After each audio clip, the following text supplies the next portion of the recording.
E agora nós vamos falar do encontro que aconteceu, né? A tão aguardada reunião entre Marco Rubio e Mauro Vieira lá nos Estados Unidos. A reunião entre o chanceler brasileiro e o secretário de Estado dos Estados Unidos terminou sem grandes anúncios de forma imediata. No entanto, o encontro pavimentou a retomada do diálogo entre os países, que agora se preparam para iniciar negociações envolvendo o tarifaço norte-americano e sanções contra autoridades brasileiras. O encontro aconteceu na Casa Branca em um contato descrito como muito produtivo. Além dos dois chefes da diplomacia, o representante de comércio norte-americano também participou dessa reunião. No encontro, o chanceler reiterou a posição brasileira que pede a reversão das medidas adotadas pelo governo norte-americano a partir de julho, o que começará a ser discutido em breve, mas sem definições até o momento.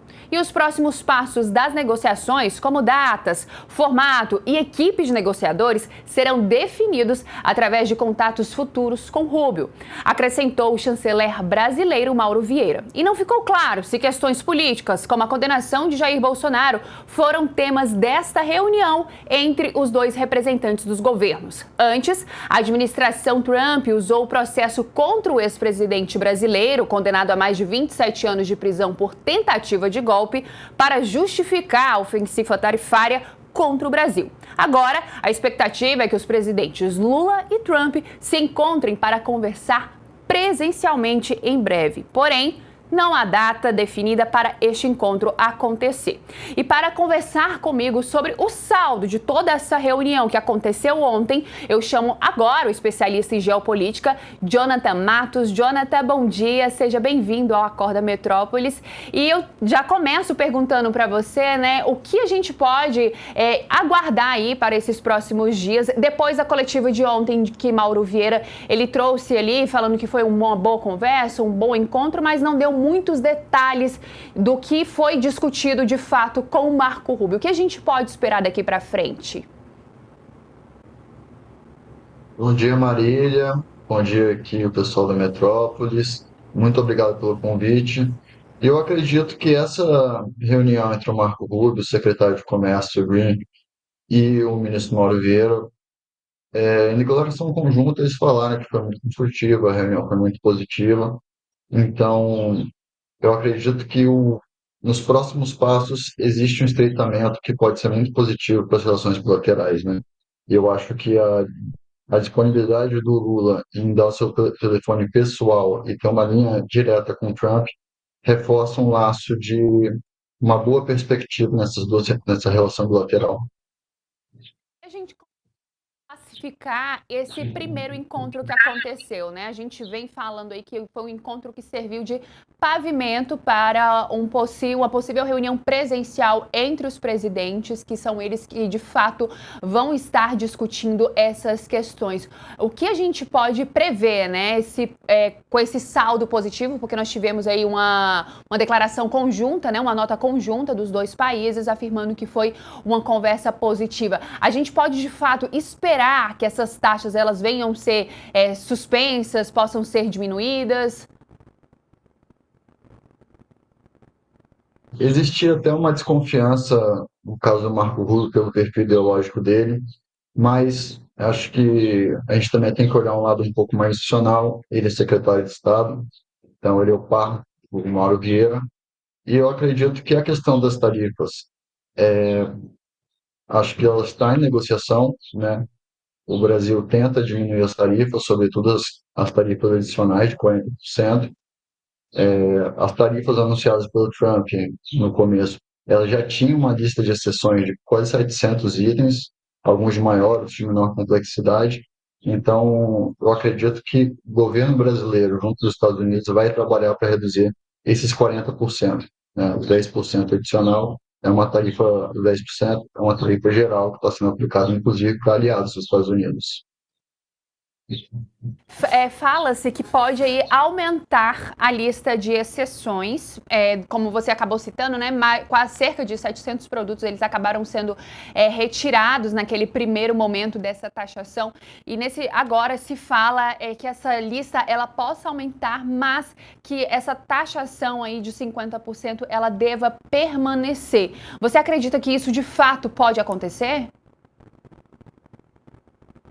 Eu acredito porque, para além de uma questão ideológica, existe um pragmatismo muito grande, né? O Brasil tem empresas muito, muito consolidadas, a gente tem falado muito da JF, da JBS, né?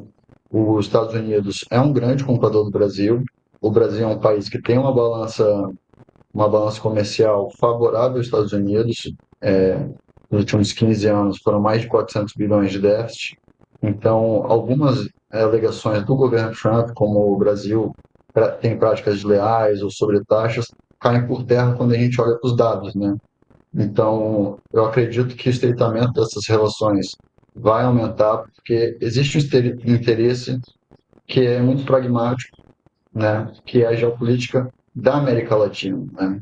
O Trump, os Estados Unidos, vem perdendo espaço na América Latina nos últimos 20 anos. Hoje, a maior parte do comércio com a América Latina é liderado pela China. Então, recuperar esse espaço consolidado nos últimos 20 anos também é um meio estratégico.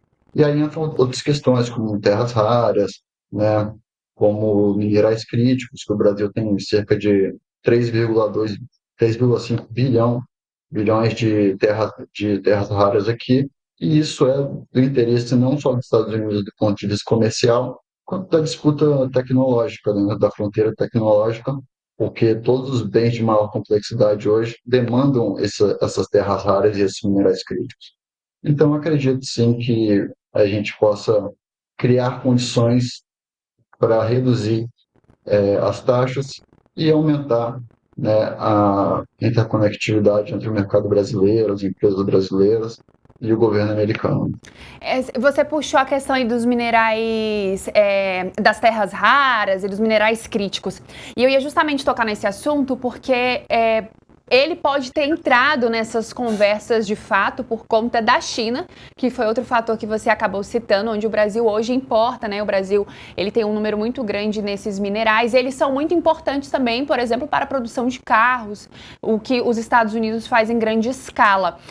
O que a gente pode, de fato, né, esperar, porque o Trump ele já falou que existe ali um certo conflito entre os Estados Unidos e a China, e o Brasil hoje é parceiro comercial da China. O que a gente pode esperar dessa relação envolvendo Brasil, Estados Unidos e a China, né? Essa tríplice, esse triângulo comercial. Olha, eu acho que existe uma disputa de poder. O Brasil tem uma tradição longa de uma diplomacia pragmática, né, equidistante, e eu acredito que, para além dessas três partes que a gente está colocando aqui, eu queria botar uma outra parte que é muito importante, né, que é a questão dos BRICS e do dólar. Então, quando a gente olha para a China, quando a gente olha para o Brasil, na verdade a gente está olhando para uma gama de países do sul global que vem se consolidando enquanto bloco, né, que hoje já representam cerca de 39, 41% do PIB global, 26% do comércio mundial e 43% da população. E também existe uma relação entre os BRICS, né, um estímulo de construir transações em moedas locais. Então, o problema do Trump não é só a relação China-Brasil, né? É a relação do dólar enquanto uma moeda, né? A gente fala muito da moeda enquanto aqueles três fatores, né? É unidade de conta, reserva de valor, meio de pagamento, mas na verdade também a moeda tem um outro fator que é muito pouco falado, que é meio de comando, né? Então, a moeda exerce e demonstra o poder de um Estado. E no momento onde os Estados Unidos vem perdendo uma certa credibilidade, diminuindo o arco de alianças, tentar frear iniciativas do sul global, como o BRICS, e meios de pagamento que podem enfraquecer o dólar, é essencial. Então, acho que essa tríplice, na verdade, não são só três partes. A gente tem que olhar essa tríplice como um grande conglomerado, né? Então, eu acho que isso deve entrar um pouco mais na nossa conta, porque o principal do Trump é não perder a hegemonia do dólar, porque o dólar é o que garante a posição estratégica, né? Aliado às potências militares, mas é o dólar que garante a posição estratégica dos Estados Unidos. E, se você me permitir prolongar um pouquinho Claro. aqui,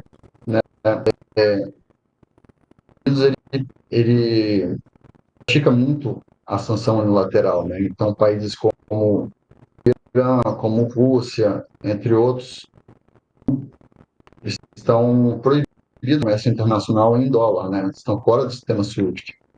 E quando a gente pega esses países que estão fora do sistema SWIFT, né, que é o sistema de pagamentos internacionais, eles encontram no BRICS uma alternativa para participar da economia global a partir das trocas em moeda nacional. E os BRICS hoje vêm crescendo vertiginosamente, né? A gente incluiu o Irã, a Arábia Saudita, o Vietnã, que são economias muito ricas em recursos e muito dinâmicas do ponto de vista tecnológico comercial. Então, isso aumenta muito a força de negociação desse bloco, né? E eu acho que a grande preocupação do Trump hoje é exatamente com o poder do dólar e com a ascensão de países que estão tentando construir alternativas do comércio